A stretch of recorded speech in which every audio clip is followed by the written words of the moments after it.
when Joshua and I were preparing to finalize our divorce. He got into a car accident and lost his memory. His memory stayed stuck 8 years in the past. 8 years ago, that was when he loved me the most. Chapter 1. Joshua stared deeply at me, his gaze heavy. He asked, "Alice, be honest with me. Do you want a divorce because you've fallen in love with someone else?"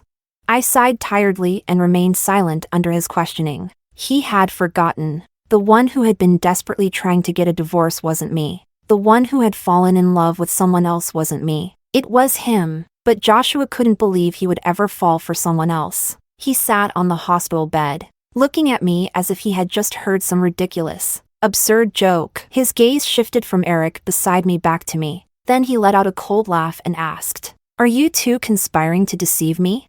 Joshua had been in a car accident. The blood clot in his brain was pressing against surrounding nerves, causing temporary memory loss. He had forgotten everything that had happened in the past 8 years. 8 years ago, we had just graduated. I stood by him through the tough times, starting a business together, and at that time, he was entirely devoted to me. Telling that Joshua he would one day fall for someone else? He wouldn't believe it, and neither would the version of me from 8 years ago. Chapter 2. Rebecca, sitting next to him, tearfully reached out to hold his hand, but he pulled away, his brows furrowed in restrained frustration, and in an icy tone, he said to Rebecca, "Stay away from me." Rebecca froze for a moment, then tears began to stream down her face. Even in her tearful state, she didn't forget to cast a vicious glare in my direction, as if I were the one responsible for all of this. The sight almost made me want to laugh, but I couldn't.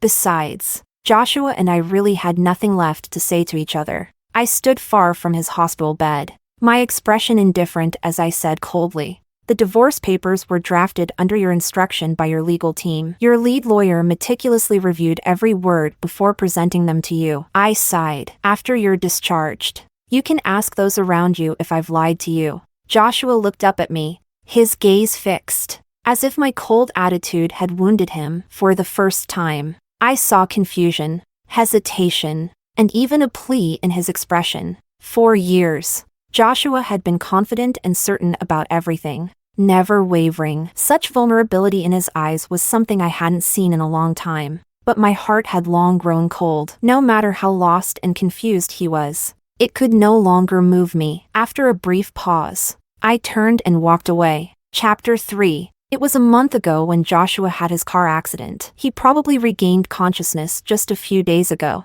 likely to avoid affecting the stock price of Peak Tech. His accident had been kept tightly under wraps. I imagine that if things hadn't taken a slight turn for the worse, his chief assistant wouldn't have bothered to call me to inform me about his accident. The accident happened the night I told him I wanted a divorce. But no, the crash wasn't because he was distracted by the divorce. That night, heavy rain poured down in City B. He had just finished a meeting in Florence and was rushing back to make it home before midnight for Rebecca's birthday. He ended up crashing into a large bus that had run a red light, driven by a fatigued driver. Touching, isn't it? It wasn't until after Joshua's surgery, when he regained consciousness, that his assistant called me, because Joshua's memory was stuck 8 years in the past. He didn't recognize anyone around him. 8 years ago, Rebecca hadn't entered his life yet. In his memory, there was only me. Joshua had always been smart, calm, and methodical. Even in such a chaotic situation, he quickly adapted to the current reality and caught up on the state of his company. But there was one thing he simply refused to believe. He couldn't believe that he had fallen in love with Rebecca or that he wanted to divorce me. His trusted colleagues and Rebecca provided him with all sorts of details about his life with Rebecca. But he wouldn't believe it. He insisted on seeing me, with no other options. They called me and told me about Joshua's accident. They treated me like evidence in a courtroom, displaying me in front of Joshua to prove that our relationship had long since deteriorated beyond repair. They wanted to use this to convince Joshua that this wasn't 8 years ago anymore. Time had passed,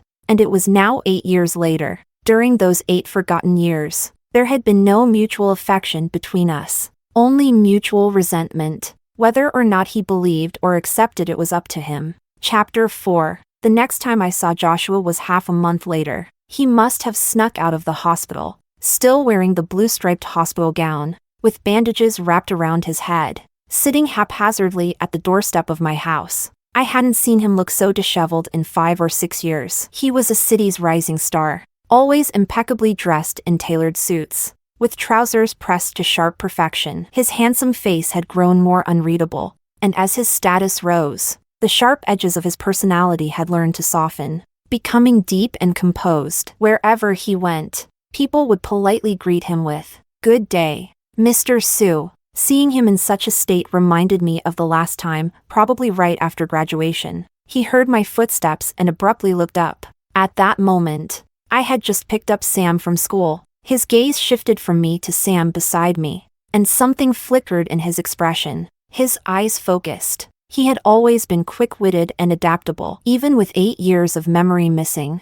I'm sure he could have pieced together the gist of his life from the stories others had told him. He had succeeded in his business venture. We had gotten married and had a child. He had fallen for someone else, and I had asked for a divorce. Holding Sam's hand, I stopped at a distance from him, my expression cold as I asked, "Why are you here?"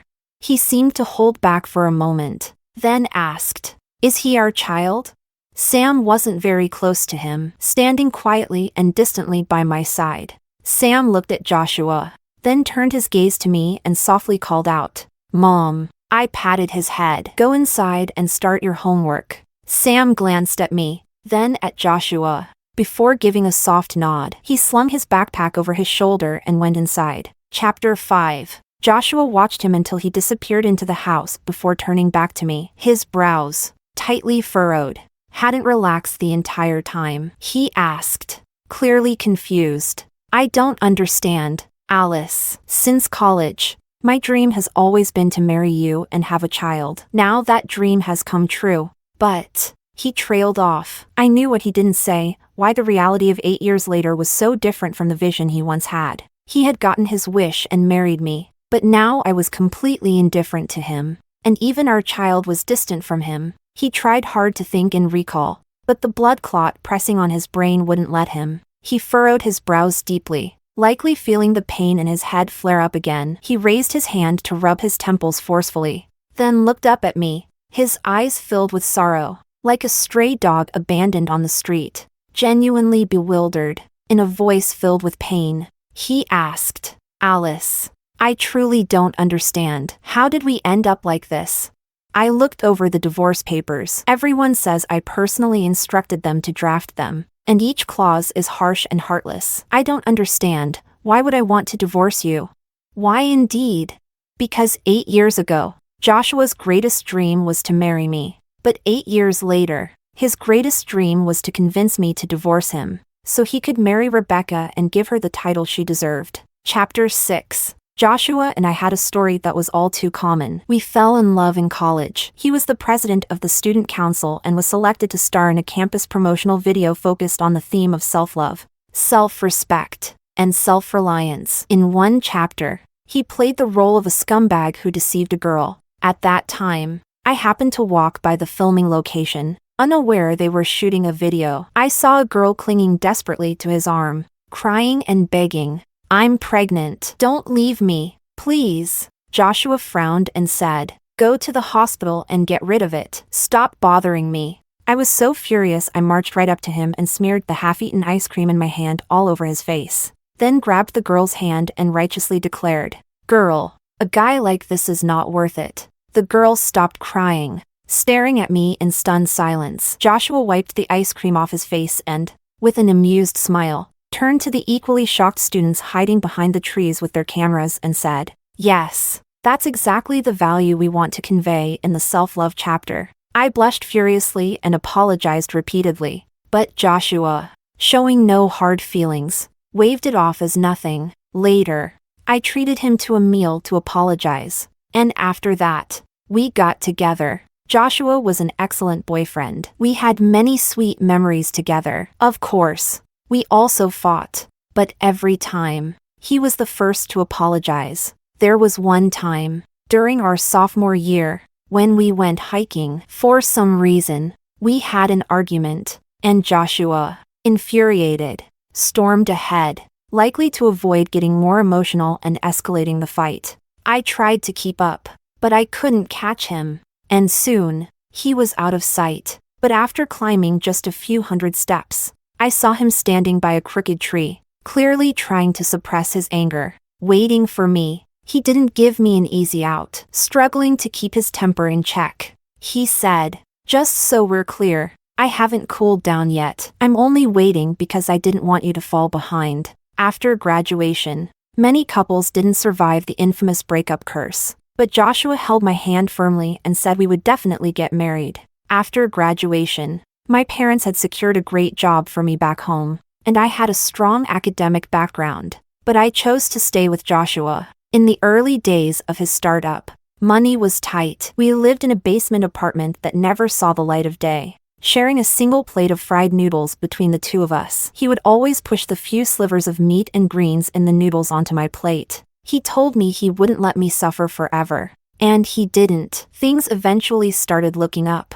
Then he met Rebecca. Time changes people, as they say. In just 8 years, he changed too quickly, so fast that I couldn't keep up. Now, he no longer worries about whether I can keep pace with him. Chapter 7. Before meeting Rebecca, I had actually heard Joshua mention her a few times. The first time her name came up, if I remember correctly, was 7 years ago. At that time, his company had just finished its Series A financing, and one night when he came home, he was excited, telling me he had hired someone exceptionally talented, a graduate from a prestigious overseas university, with a strong professional background, capable and with her own insights. Most importantly, and I could hear the excitement he couldn't contain, he said, "Alice, you don't understand. She gets my entrepreneurial vision. She told me I'm bound to succeed." She had several offers from Fortune 500 companies, but she still chose to come to my company.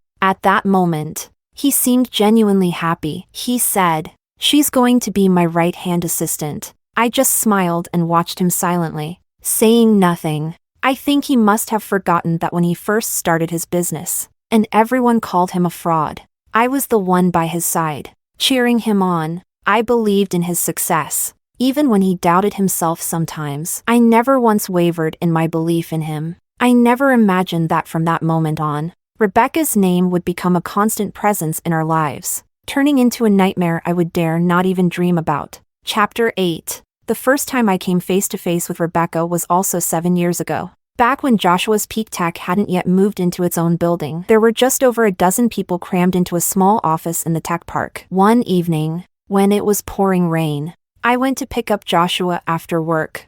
At the office, his college roommate, Eric, who had started the business with him, laughed heartily and said, "Sister-in-law, hold on. Joshua's in a meeting." I nodded, then looked through the glass outside the meeting room. Inside were 6 or 7 people. Joshua was writing a series of complex formulas on a blackboard, and the science nerds were arguing heatedly, faces red with frustration, unable to agree on a technical calculation. That's when I noticed Rebecca. She stood calmly beside Joshua, smiling, and added a line to the formula on the blackboard. The room, once filled with noisy debate, fell into sudden silence. In that silence, I saw Joshua look down at her and smile. It was such a perfect understanding between them. When Joshua came out of the meeting and saw me, he looked pleasantly surprised. He glanced outside at the torrential rain, the wind howling, and asked, "In this kind of rain, why did you come?"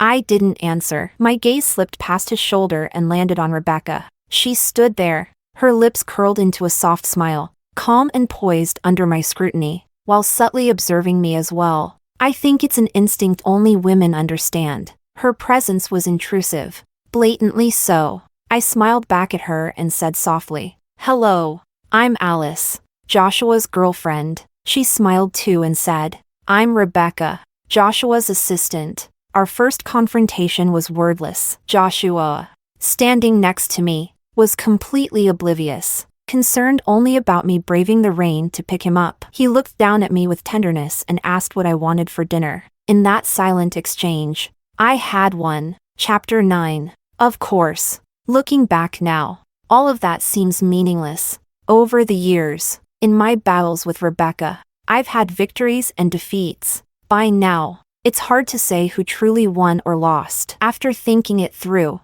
I can only laugh at myself. Even I grew tired eventually. I didn't want to keep getting caught up between them. So, I asked for a divorce. The night I told Joshua I wanted a divorce was an ordinary evening. I stood on the balcony, watching the sunset fade behind the overlapping skyscrapers in the distance. And then I sent Joshua a message. Joshua, let's get a divorce. He didn't respond for a long time, probably because he was busy. Hours later, he finally replied with a brief. I stared at the phone screen, thinking for a while, but I didn't reply. That night, Joshua probably noticed I hadn't responded and decided to call me directly. We shared a mutual silence. He didn't ask for a reason for the divorce, nor did he try to stop me. After a long while, he simply said, I'll have the lawyer draft the divorce agreement. I responded with a simple and hung up. I don't know why, but I suddenly remembered our university days. Back then, the dorms had an 11 p.m. curfew, and whenever we talked on the phone, we could go on for hours, as if we never ran out of things to say. But now, we had nothing left to talk about. Shortly after that phone call, he got into a car accident while rushing to celebrate Rebecca's birthday. It was as if even fate couldn't stand it anymore and decided to step in on my behalf. Chapter 10. Joshua, Rebecca, and I had been tangled up for far too long. I don't think Joshua ever imagined I would one day figure things out and ask him for a divorce. The moment I brought it up, he must have felt relieved, because, knowing Joshua's character, bound by that damned sense of responsibility, even though he and Rebecca were deeply in love, he would never have been the one to ask for a divorce. The day I asked for the divorce wasn't marked by anything special. It was just that Sam's homeroom teacher called, asking me to come to the school because he had gotten into another fight with a classmate. When I arrived, Sam and a chubby boy were standing against the wall. The other boy's father had already arrived. He was big, burly, and intimidating, glaring at me as he said, "What kind of parent are you? Look at what your kid did." Sam looked up at me briefly. He was covered in grass and dirt, his face smeared with dust, stubbornly staring at me without saying a word. I walked over, squatted down beside him, and quietly wiped the dirt off his face with my thumb, whispering, "Why were you fighting?" He pressed his lips together, refusing to speak. The other boy's father, frustrated by my lack of response, pushed my shoulder forcefully from behind. I wasn't prepared and fell forward. Before I could get back up, Sam, silent as a little beast, shot forward and bit down on the man's leg. The teacher screamed, and chaos erupted in the office. By the time we left the school, the neon lights had just begun to flicker on. Both Sam and I were disheveled, and I held his hand as I pointed to a store window and asked, "Do you want some ice cream?" He stared at his feet and nodded. Kids are easy to cheer up. By the time we were driving home, his mood had improved, but just before we arrived, he asked me, "Mom, where's Dad?" His eyes were slightly red. I knew he had been wrong today. Sam rarely cried. He was incredibly stubborn for someone so young, but when I had to apologize to that big, burly man in the office, Sam had stood by and suddenly burst into tears. Even though he and Joshua weren't particularly close, I knew he was thinking, if only Dad were here. It was the other kid who started the fight. If Dad were here, Mom wouldn't have been bullied or hit, and she wouldn't have had to apologize. The teacher wouldn't have scolded me either. I gripped the steering wheel, not sure what to say. Since Sam was born, Joshua had barely spent half a month in total with him. It was at that moment that I suddenly felt weary and thought, enough. But these feelings were impossible to explain to Joshua, who was still mentally stuck 8 years in the past, and I didn't want to waste any more words with him. I looked at Joshua coldly and said, "You have countless ways to figure out what's going on. You just refuse to believe it." Chapter 11. Joshua continued to sit at my doorstep.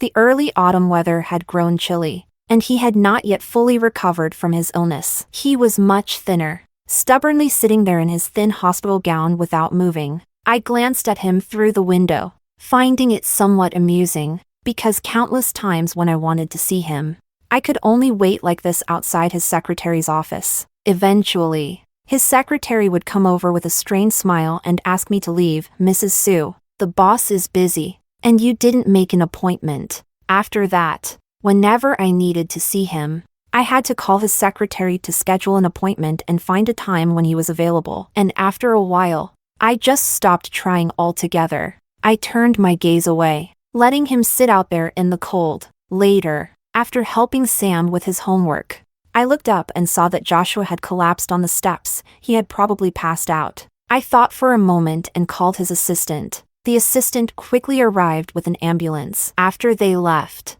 it wasn't long before Joshua's mother came knocking at my door. I could refuse Joshua and Rebecca, but I couldn't ignore an elder. Back when Joshua first started his business, I was the ideal daughter-in-law in her eyes. At that time, Joshua wasn't making much money, and whenever we visited her, she would hold my hand with a kind expression, saying, "Good child, you've been through so much. Having you by Joshua's side is a blessing for our Sioux family. If Joshua ever dares to bully you, you just come and tell me." But as Joshua's career took off, she started to change. With a subtle smile, she once said to me, "Alice, it's not that I don't care about you, but Rebecca is simply a better match for Joshua. You understand a mother's intentions, don't you?"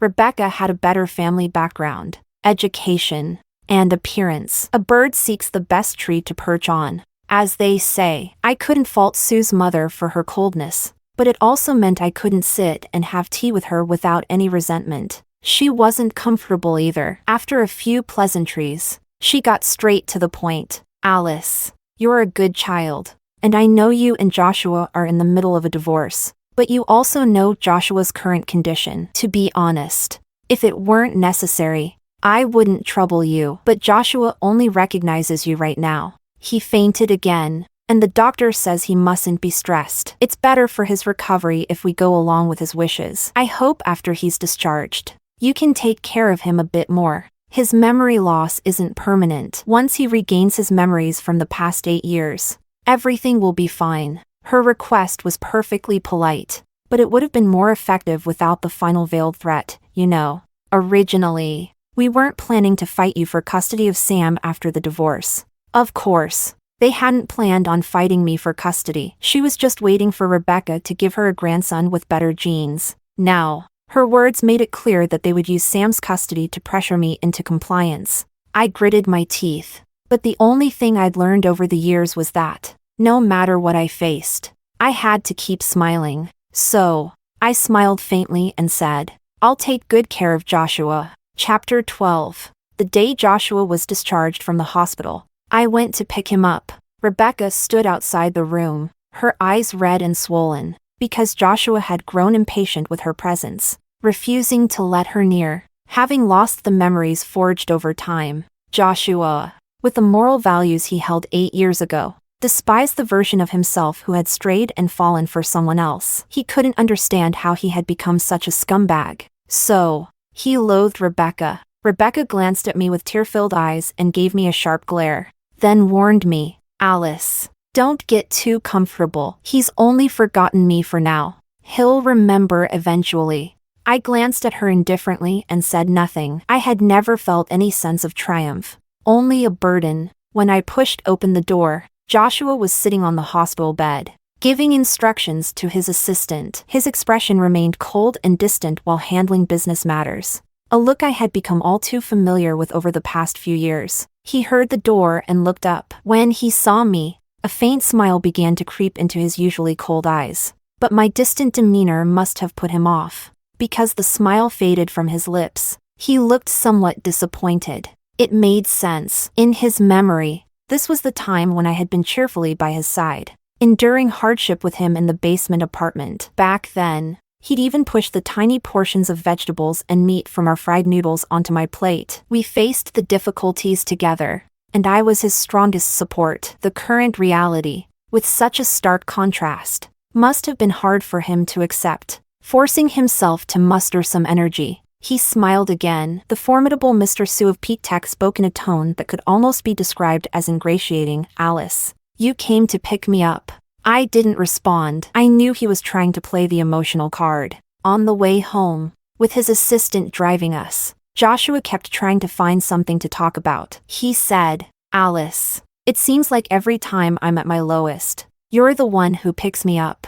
When he graduated from college and got drunk at the farewell dinner with his roommates. When he bled from his stomach after drinking excessively with investors and clients during his startup days. And when he was hospitalized, and I stayed by his side day and night. He had countless moments of vulnerability, and I had stood by him through many quiet, nameless nights, listening to his drunken rambles about his dreams and ambitions. Back then, I sat quietly by his side with a smile, firmly believing that all the grand visions he described would come true. Then, when he finally emerged from his darkest moments, he gave his best years to Rebecca. So, recalling the past didn't stir any emotions in me. It only made me feel more disgusted and humiliated, like that naive version of Alice who had believed in him was being dissected and put on display for everyone to mock. I felt suffocated, struggling to breathe. I cut Joshua off, and I'm sure the disgust and disdain in my eyes must have hurt him. But I couldn't help it. I forced myself to speak as calmly as I could. Joshua, I know you've forgotten the last 8 years. But that doesn't mean the hurt I've suffered over those years isn't real. I can't just put everything aside and reminisce about the past with you. If you really want to do something good, stop using our past to hurt me. He was stunned for a moment, then fell silent. After a long time, I finally heard a soft apology. His eyes were red as he said, "I'm sorry." I let out a bitter laugh. Chapter 13.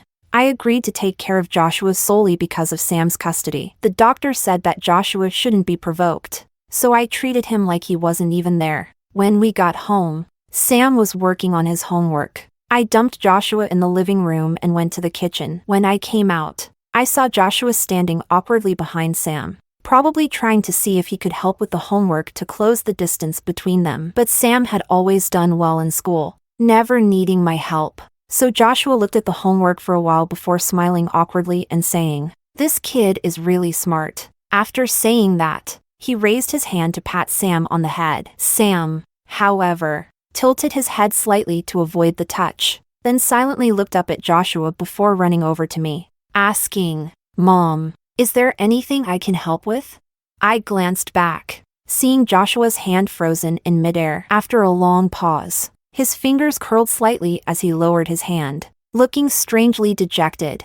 I had always hoped that Sam would grow up in a healthy family. I never wanted our adult issues to affect him, but never assume children don't understand what's going on. They're the most sensitive to their parents' relationship. Sam was distant from Joshua, and there was nothing I could do about it. Chapter 14. There wasn't a bed in the house for Joshua to sleep in. He probably understood that he wasn't welcome, so he suggested sleeping in the living room. When I got up for water during the night, I saw him watching something on the projector in the living room. The room was dark, and the projector was on mute, casting flickering images across his face. He looked deeply focused. I walked closer and realized he was watching our wedding video. The projection was large, playing the part where we exchanged vows. I remember that moment. The officiant had asked Joshua and me to say our vows, and I leaned close to whisper in his ear. His eyes turned red. Everyone teased us, thinking I had said something deeply romantic,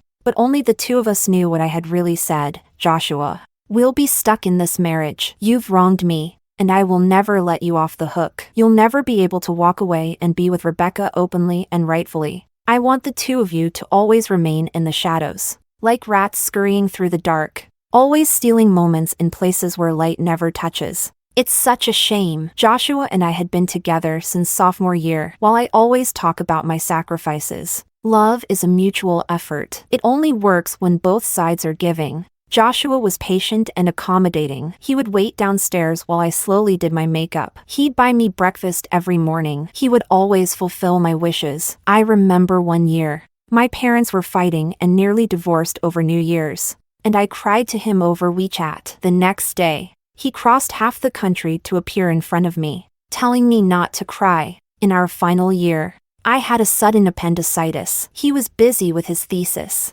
but he stayed in the hospital with me from beginning to end. After the surgery, he took care of me. He had severe cleanliness habits, but during that time, he even washed my socks. There were countless moments like these when we were in love. At least at that time, he had never thought of marrying anyone else. He was so sure I was the one for him. Neither of us could have imagined that years later, we'd be standing at our long-awaited wedding, full of tension and resentment, unable to say a kind word to each other. Joshua closed his eyes in pain, pressing his temples hard. I didn't know if he was asking me or himself, but he kept mumbling. How did it come to this, Alice? How did we end up like this? How could I treat you like this? He looked up at me. His face was still handsome, but his brow was furrowed deeply in anguish. He clutched his chest, his dark eyes gazing at me with guilt, confusion, and pain all mixed together. Desperately, he asked, I've always wanted to give you the best of everything. Alice, how did it come to this, that I could hurt you so much? I nearly started crying. In all these years of tugging back and forth with Joshua, he had never apologized to me. He had only ever felt sorry for Rebecca, for keeping her in the shadows for so long. But now, as everything returned to the beginning, looking at how it ended, so, you do feel like you owe me after all. He mumbled a lot, and finally, he looked up at me, his voice barely audible as he asked, Do you still love me?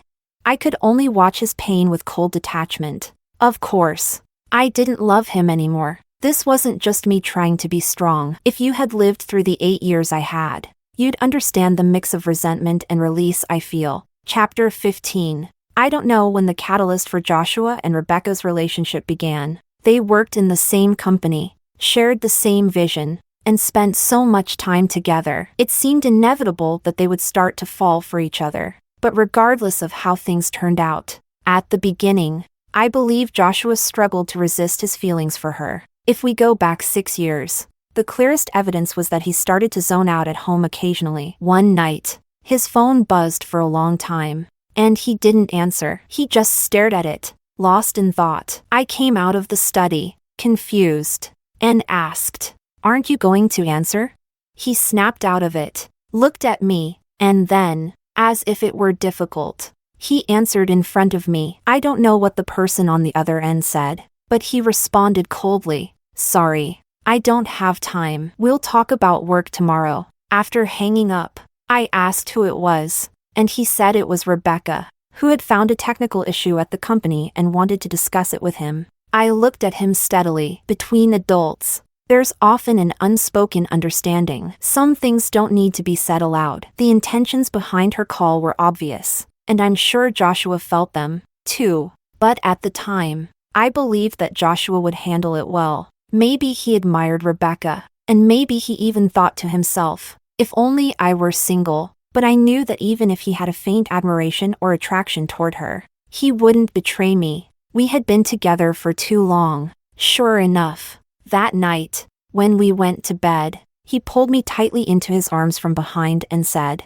Alice, the company is finally getting on track. Let's get married by the end of the year. I agreed. He hesitated for a moment, his arm tightening around my waist, then said in a low voice, I'll talk to her soon. He didn't say her name, but we both knew who he meant. I placed my hand over his and sighed. All right. Chapter 16. I don't know how Joshua and Rebecca talked at that time. In fact, I really wanted to ask him, Is your company unable to function without this one employee?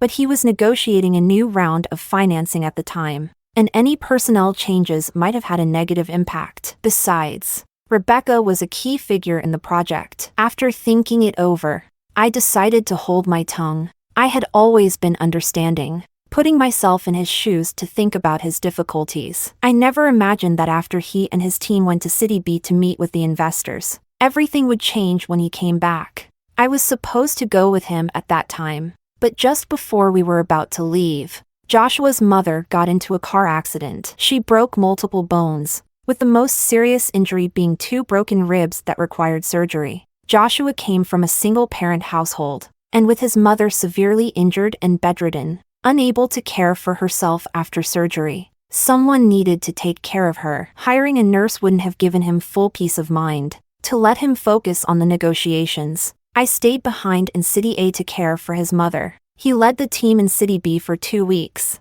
and I stayed at the hospital for 2 weeks because I didn't want to disturb him, and because I was also busy at the hospital. We only spoke on the phone a few times, each conversation brief, updating him about his mother before hanging up. I was an only child, raised in the palm of my parents' hands, and had been quite sheltered. I was someone who could get lost in my own neighborhood. Yet during that time, I had to register at the hospital, handle the hospitalization procedures, pay the bills, find the right ward and room number for Joshua's mother, and take care of various complex hospital procedures. I fetched water, found a microwave, bought daily necessities, and more. I waited outside the operating room, and after the surgery, I took care of her personal hygiene, massages, and meals. I sat curled up on a chair, keeping my eyes fixed on the heart monitor, afraid to close them for even a moment. When his mother could finally get out of bed and move around, I collapsed in the hospital corridor from exhaustion and low blood sugar. When I woke up after being put on N4 drip, lying on a hospital bed, I saw a picture shared by our mutual friends in a group chat. It was of their celebration party. It looked like another world, full of noise,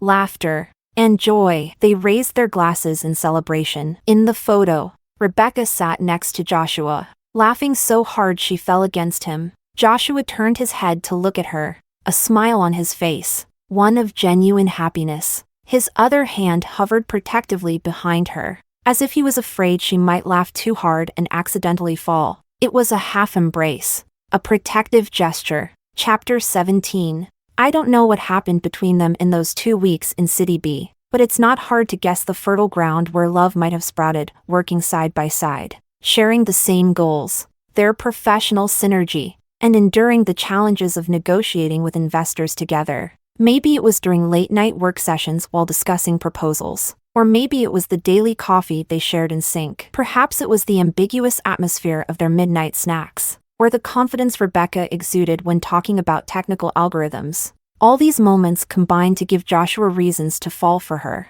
though it was unethical. As Gustave Le Bon once said in the crowd, in the eternal struggle against reason, emotions never lose. It was about 3 weeks after Joshua returned from City B when I went to the bathroom one day and saw him standing in front of the mirror, practicing over and over. Alice, let's break up. He paused, adjusted his expression, and continued. Alice, I'm sorry. I've fallen for someone else. Alice, I'm sorry. I'll give you shares in the company. I'll compensate you for the lost years of your youth. But I've truly fallen for someone else. Let's break up. Alice.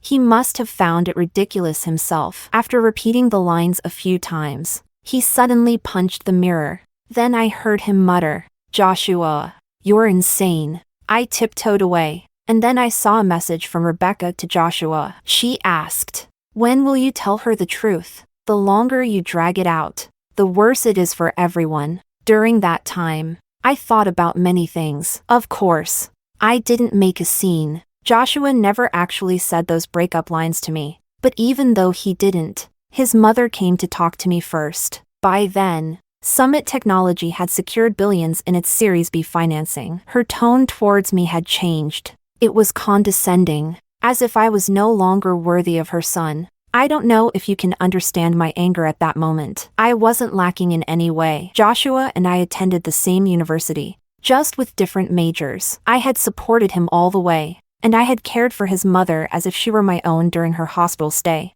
And yet, I had come to this, being looked down upon. In most romance novels, someone in my position would recognize their fate and leave voluntarily.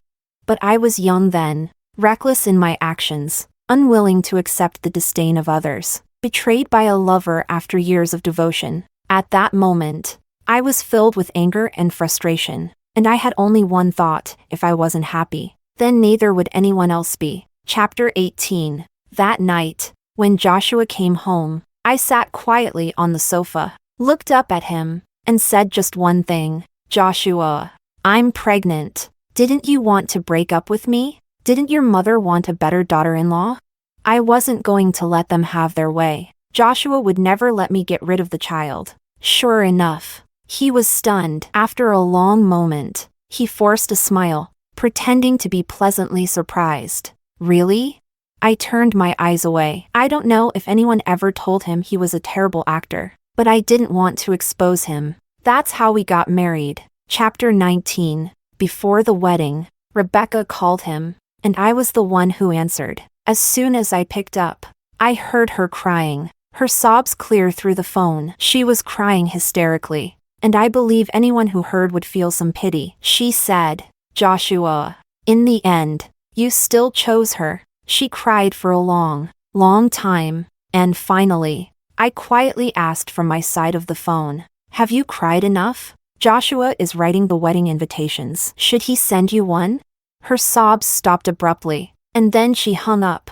Of course, Rebecca got her revenge later. By that time, Joshua and I had completely fallen apart, and we hated each other. One night, when Sam had a high fever, he was calling out for his father in his delirium at the hospital. I called Joshua, but Rebecca answered instead. The moment she picked up, she laughed and said, "What's the rush? Joshua is on the rooftop of the Twin Towers setting off fireworks for me. Should I take a picture and share it with you?" I stood in the hospital corridor, looking out through the window. In the distance, I could see the brilliant fireworks lighting up the sky. It was Valentine's Day. That was the last time I ever called Joshua. Our vengeful marriage brought neither of us any happiness. At first, Joshua tried hard to be a family man again. I don't know what he and Rebecca discussed, but after we got married, Rebecca resigned from the company. It seemed like things could have ended there. But in the week before Rebecca left, her previous chat logs with Joshua were printed and pasted on every wall of Summit Technology. Among them were some rather private photos she had sent to Joshua. There were also large red letters spray painted on the walls that read "Mistress must die." It was because of this that Joshua and I had our final falling out. His eyes were red, the veins on his forehead throbbing as he tried to control his emotions and question me. "Alice, was this necessary? I've already married you as you wanted, and Rebecca has resigned from the company. Did you really need to humiliate her and ruin her reputation?" I had no way to defend myself. At that time, I was pregnant and on the verge of a breakdown every day. If I were the rational and calm Alice of today, the one who no longer loves Joshua, I would have coolly checked the security footage, found the employees hired to paste those chat logs and photos, and brought them before Joshua to reveal who had hired them. But back then, I was desperate and broken. In response to Joshua's questioning, I retorted sharply, if she hadn't seduced someone else's boyfriend, someone else's husband, how could she have been humiliated? She deserved it. Joshua slapped me hard, blurting out, "She never seduced me. It was all me. I couldn't help myself. I was the one at fault. I'm the one who's guilty. I'm the one who changed." With that slap and those words, all the affection we'd built over the years was shattered. After hitting me, he left. During that time, he stayed by Rebecca's side, who was emotionally devastated and severely depressed because of the privacy leak and was apparently on the verge of suicide. Once she fully recovered, they decided to abandon all worldly concerns and fight against all obstacles to be together. I clung to my title as Mrs. Sue to make sure neither of them could ever have what they truly wanted. Chapter 20. Joshua asked me if I still loved him. I could only look him in the eye coldly and calmly and reply, word by word, "I don't love you anymore, Joshua." He sat on the sofa, looking at me, his eyes filled with the sadness I expected. After a long pause, he asked, "Is there even a small chance for us to start over?"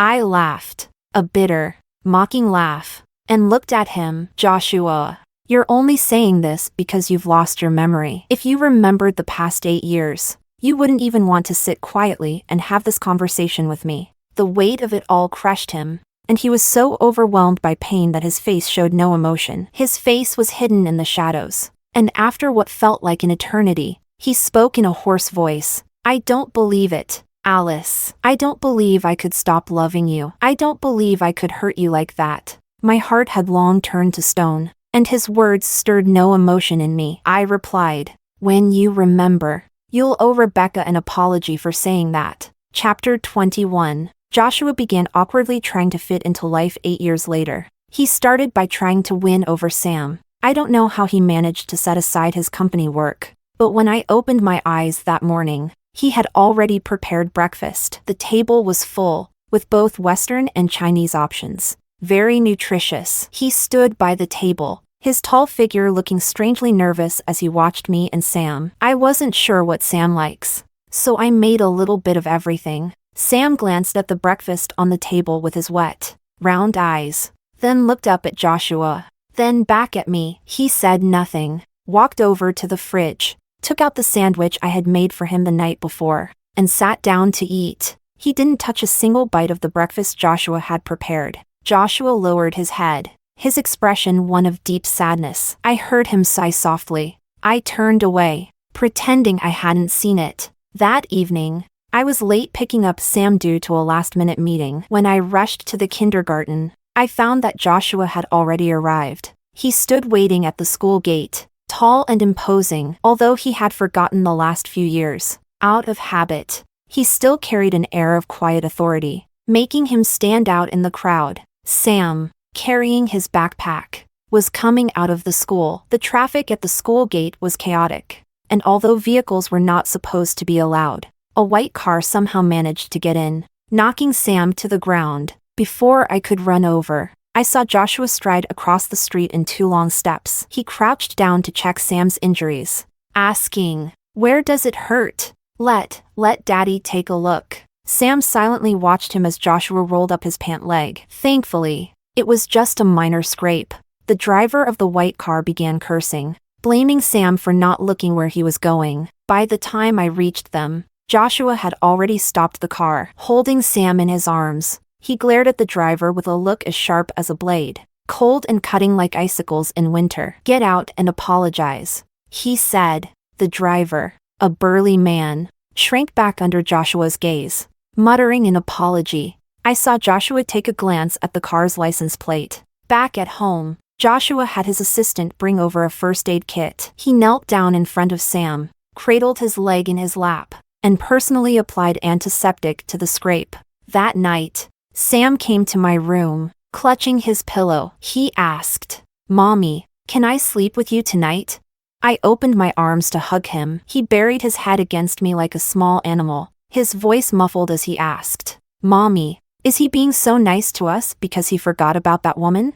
I hummed in response, saying nothing. Then he asked, "When he remembers, will he stop being nice to me?" I didn't know how to answer. Sam's voice was soft as he said, "Then I won't like him. If I like him and then he doesn't want us anymore, I'll be sad." At just 6 years old, I didn't know how he could say such things, or how long he had been thinking them. The tension between his parents had forced him to mature far too early. I hated everything, except for one thing, my impulsive decision to marry. I regretted dragging my child into this unhealthy adult entanglement. I kissed the top of his head and sighed. "Sleep well, my sweet child." Sam snuggled deeper into my arms and fell asleep. When I looked up, I saw that the door hadn't closed all the way. Joshua stood at the doorway, probably having heard everything. His tall figure was stiff, his eyes fixed on us. I could see a thin layer of tears welling up in his eyes. Or maybe it was just my imagination. Chapter 22. Joshua sat on the sofa, speaking in a voice filled with deep self-loathing. "Alice, I really hate myself. Seeing you and Sam like this. I honestly wish I had died that year before I changed." I looked at him, feeling a bit dazed, but I didn't say anything. "It's fine. Once you remember everything, you won't hate yourself anymore." Chapter 23. Perhaps worried about this cohabiting family life Joshua and I had now, Rebecca came over a few times, but Joshua never let her in. His expression was indifferent, his demeanor cold. He showed the same aloofness and distance he reserved for outsiders. He looked down at Rebecca with displeasure, his tone full of irritation, as if she were trespassing. "Don't come here again. I don't know why I ever liked you, and I don't know what happened between us. But for now, don't show up in front of my family." He paused. I recognized that look. It was the same Joshua from 8 years ago, back when we were in school. He had that same protective stance whenever someone bullied me. Even though he himself had become the one to hurt and betray me, he still protected me without changing his expression. He cruelly said to Rebecca,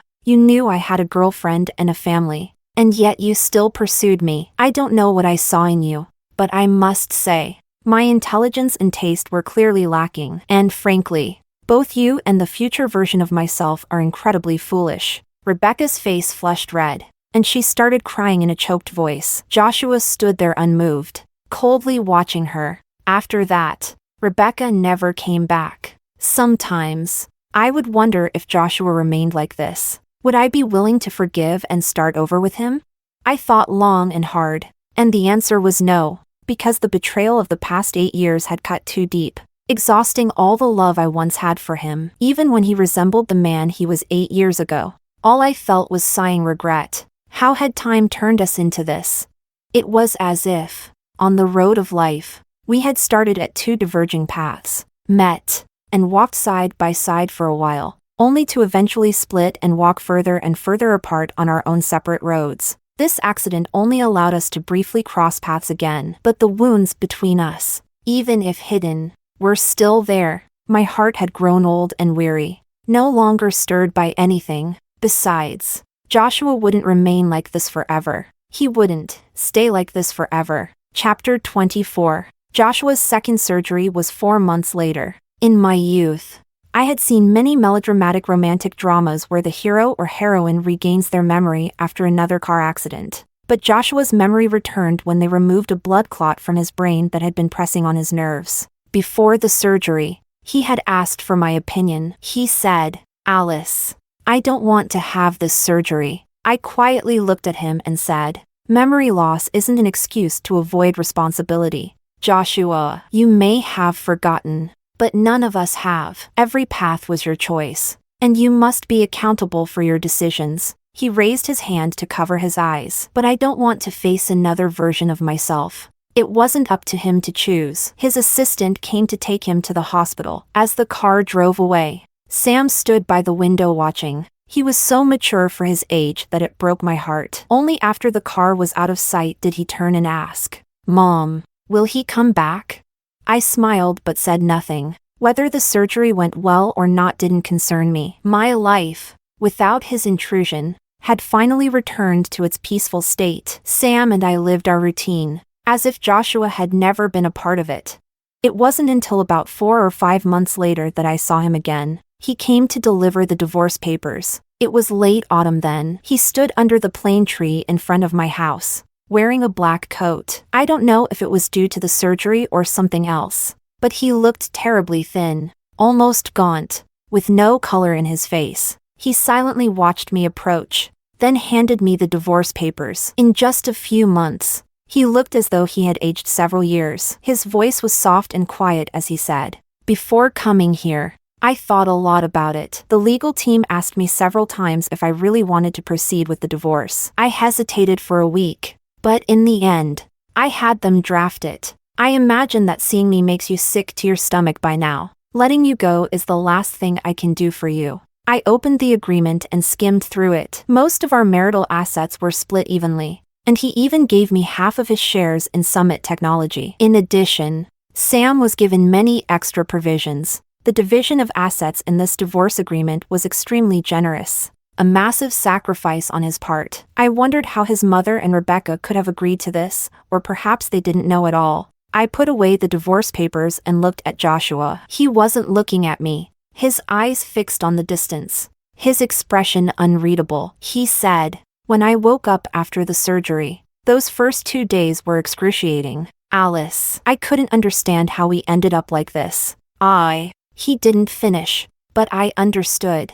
In his youth, Joshua had been ambitious and full of energy. He moved faster and farther away from the past because the future held so much promise for him. On his path to success, I had become nothing more than a burden. But then he lost his memory, returned to the past, and was forced to confront the stark contrast between the person he had once been and the person he had become. He remembered the Joshua who had once been so devoted to me, so certain he would never love anyone else, determined to give me the world, with a heart full of sincerity. But now, 8 years later, Joshua could fully feel the weight of how much he had hurt me, and the painful truth of how easily people change. In this world, the only constant is change itself. Only Joshua could truly understand the regret and sorrow that came with that realization. He had once loved me deeply, hadn't he?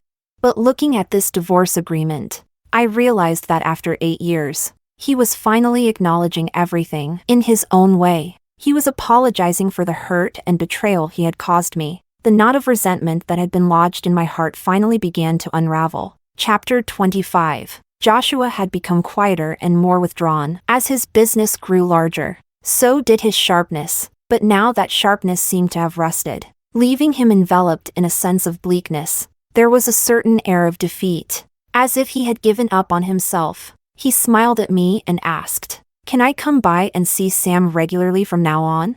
I didn't respond. He, a little nervous, added, "I'm not asking to fight for custody.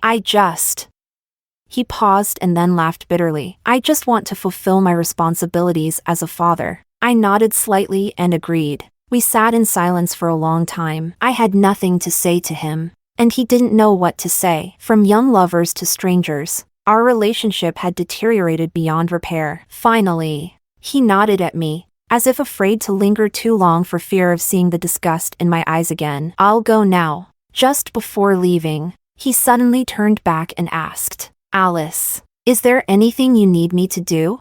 I looked at him and, without any resentment, smiled softly. It was the kind of gentle, peaceful smile I used to have when we had first started dating in college, free of any sarcasm or bitterness. He looked shocked, almost flattered, as I calmly said, "I'd like you to give me back the Joshua from 8 years ago." Joshua, during your memory loss, I thought about a lot of things. All my unresolved pain and despair have been smoothed over. I think, if you hadn't fallen out of love, if you hadn't been distracted by someone else during our long relationship, you would have been a good husband and a good father, just like you were during your memory loss. I have no demands of you. I only wish you could return the Joshua from 8 years ago. But we both know everything has changed, and there's no going back. You can't become the Joshua from 8 years ago, and I can't be the Alice from 8 years ago either. We should part ways amicably. Our marriage was not dignified, but at least its end has a somewhat dignified conclusion. His expression dimmed little by little as I spoke, and he forced a smile. "I'm the one who wronged you." I smiled but said nothing. I knew that everything we had to say had already been said. From here on, we would walk separate paths. It was over. In the end, we missed our chance. I had finally made peace with the past 8 years. Chapter 26. The next time I ran into Joshua and Rebecca was at the hospital. By then, it had been nearly 5 years since Joshua and I divorced, and he and Rebecca had been married for about a year, giving Rebecca a resolution to the sacrifices she made over the past 8 years. After Joshua and I first divorced, Rebecca came to find me. I looked at her coldly, and with one sentence, I made it impossible for her to speak. I said, "Rebecca, I own half of Joshua's shares, and Sam has a small share too. Why don't you calculate how much Sam and I own together?" I didn't know if Joshua did it on purpose, but since I had custody of Sam, our combined shares were just 1% more than his. That meant, if I wanted, I could take over his precious Summit technology in an instant. He handed over his company to me, and with one move, I could make him lose everything. I didn't know if this was his way of compensating me. Rebecca's face went pale, and I simply looked at her with disgust. "If you don't want me to act, don't ever bother me again." Finally, I smiled and delivered the final blow to her heart. I asked, "Rebecca, how does it feel to be with a man who will always feel guilty about someone else?" Her expression changed dramatically. I had struck a nerve. The pain I endured in my marriage was now being shared by Rebecca and Joshua. What goes around comes around. In the year after my divorce and reconciliation with the past, I met someone at work who was a perfect match as a partner. His name was Ryan. He was calm, composed, and very committed. Even Sam, who was usually quiet and distant, liked him. So, in our 4th year together, we got married. That's how, today, I ran into Joshua and Rebecca in the obstetrics department. At that time, I was 4 months pregnant, and Ryan was with me for my checkup. When we ran into each other, there was no avoiding a greeting. Joshua's gaze moved from my face to my slightly protruding belly, and he paused. I could see the veins standing out on the back of his hand, and his expression was dazed and pained. But after only a few seconds of hesitation, he masked his emotions and said quietly, "Congratulations." I politely thanked him, and seeing the same obstetrics sign behind them, I offered my congratulations in return. Neither of them said anything. Rebecca stood to the side with a cold expression. She had probably just recently become pregnant, as her stomach was still flat and showed no signs of pregnancy. We exchanged polite farewells. Later, in the parking lot, I saw Joshua again, this time with his mother. Rebecca wasn't there, and I overheard bits of their conversation from a distance. After all that careful selection, you end up with a wife who can't even bear children. Why did you marry her in the first place?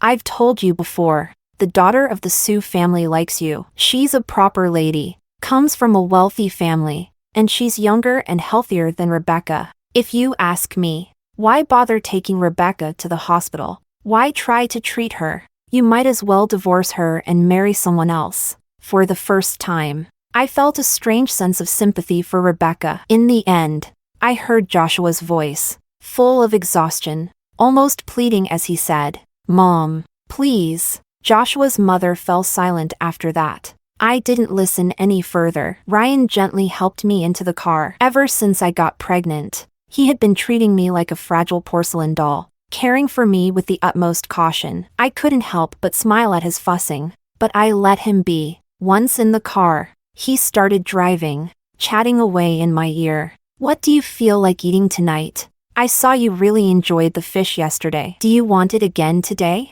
But maybe eating the same thing 2 days in a row isn't good. I noticed Sam likes spicy food. How about I make a hot pot for you too?" I leaned back into the soft seat, smiling as I listened to his rambling. This was my new, peaceful life, filled with the warmth and simplicity of the everyday. Life hadn't treated me unfairly after all. From here on out, I would make the most of my time and find happiness.